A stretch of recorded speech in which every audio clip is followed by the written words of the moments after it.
Guys, nandito ako ngayon para salubungin ko yung aking bagong bisita na si Kuya Woodrape Tanyada. Kaya yun na, nandito na nga siya eh. Sinalubungan ko baka kasi siya ay naligaw na. Eto guys, papakita ko sa inyo. Dito na si Kuya Woodrape Tanyada. Ayan o. Tama ba yun? Tanyada? Tanyada. Ayan o, nagkita na kami guys ha. Shout out dito sa ating live video. Ayan guys, so welcome po natin ngayon si Kuya Woodrape Tanyada. Nandito sa aking trabaho.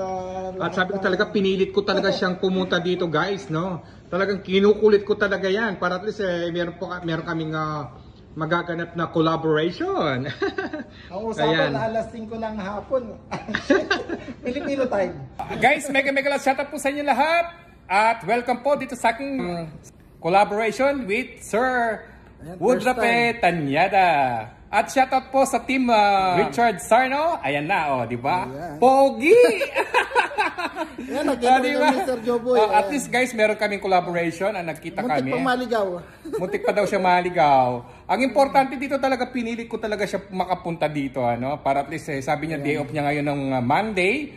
At meron, Friday, daw siya makapagkita sa akin dahil nga may trabaho daw siya or what. O ngayon, at least nandito na, dito sa aking trabaho.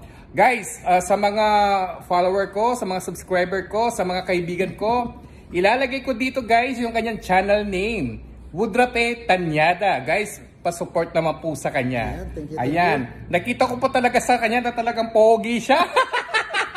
Ngarag na. O, diba guys? Sana guys, huwag niyo po kalimutan na suportahan natin itong si Kuya Woodrape. At hindi lang po yung guys, tignan po ninyo yung kanyang short videos. Nakaka-amazing po sa kanya. At talagang hanga po ako dito, at least yung mga content na ginagawa niya ay parang parang meron na siyang yung branding na short videos niya. Kaya ano pa hinihintay niyo guys? Pa-support naman po sa kanya si Kuya Woodrape Tanyada. Asakasuhin ko muna. Sabi ko sa kanya, mag-vlog muna siya dito. Ayan.